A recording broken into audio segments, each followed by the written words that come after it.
purpose nito ay doon mo pa iikutin yung yarn. Tapos, maglagay ka na ng wire, florist wire. Yung ginagamit sa mga paggagawa ng bulaklak. Kahit di na siya masyadong kahit di siya nakaayos masyado, basta ilagay mo lang siya doon.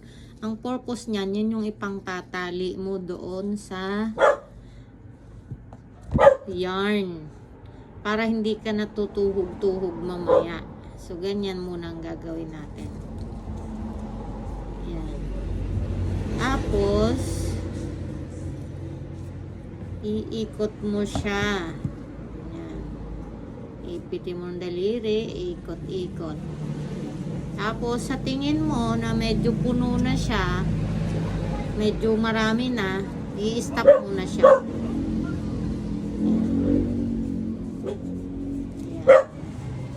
Bilisan natin. Naka 1 minuto na.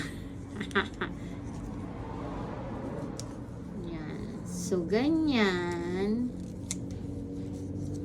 Maunti pa yan. Dagdagan natin para medyo parang bilog na bilog siya. Pagka kasi kakaunti, hindi siya bilog na bilog. Kailangan medyo marami para bilog na bilog siya.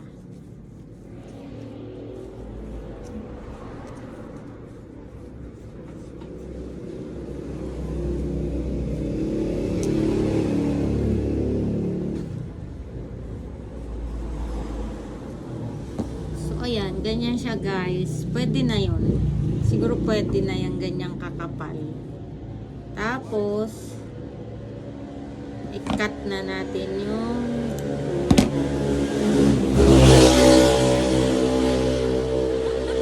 ang ingay. So, itong wire, ang purpose ng wire ay yung pagtali sa yarn. Kasi may tali yun.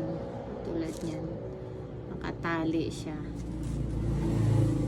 Tali. So, para hindi ka na mahirapang magtali sa kanya, naka-belt in na siya habang lalagay ka pa ng yarn. Tapos, iikot mo siya yung higpit na higpit. Ayan. Higpit na higpit siya, guys. Ayan. Higpit na higpit. Tapos, ganun din yung kabilang side. Maglagay ka rin ng tali sa kabilang side. Kasi, dalawa yung gagawin natin, guys. Malalaman nyo mamaya. Eto, hihigpitan mo din siya. Tatalian mo rin siya. So, ayan. Sa kabilang side tayo kasi dadalhin natin sa kabilang side.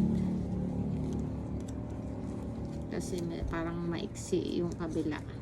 Yan. Make sure na yung pag-cut mo nasa gitna para hindi ka mahirapan na anuhin. So, ayan. Gugupitin na natin siya, guys. Ayan. Magugupit na tayo.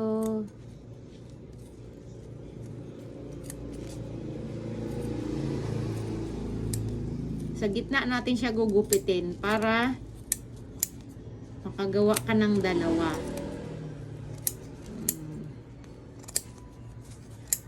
Sa kabila, gupitin din sa kabila. Ang purpose niyan, guys, para magkaroon ka ng dalawa.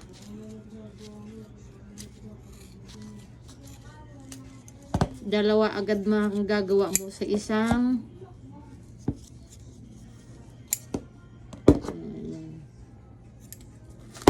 ayan na siya. Diba? Ayan na siya. Kaagad-agad nakabuo ka na. So, ikakat mo na lang siya, guys. Ititrim mo na lang siya. Nakita mong may mahahaba. Ititrim mo na lang siya. Gagawin mo siyang bilog. Itrim mo yung sa may so, ayan na siya. So, ito na yung nagawa ko na ibang kulay na nagawa ko kanina. ayan siya guys.